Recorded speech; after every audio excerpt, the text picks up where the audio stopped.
In today's video, I will walk you through how to use Texture Snowpile in Krita.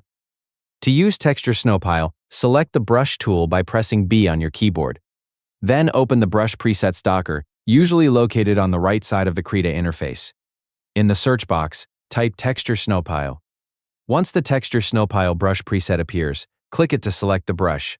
Next, adjust the brush size from the top toolbar. Increase the size value for a larger snow texture area, or decrease the size value for smaller and more detailed snow effects.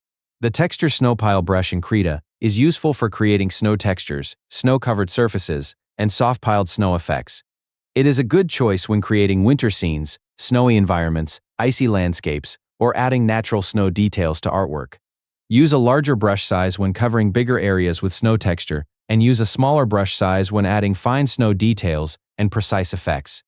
After selecting the Texture Snowpile brush and adjusting the size, you can start applying snow texture effects to your artwork in Krita. And that's how to use Texture Snowpile in Krita. Thank you for watching the video.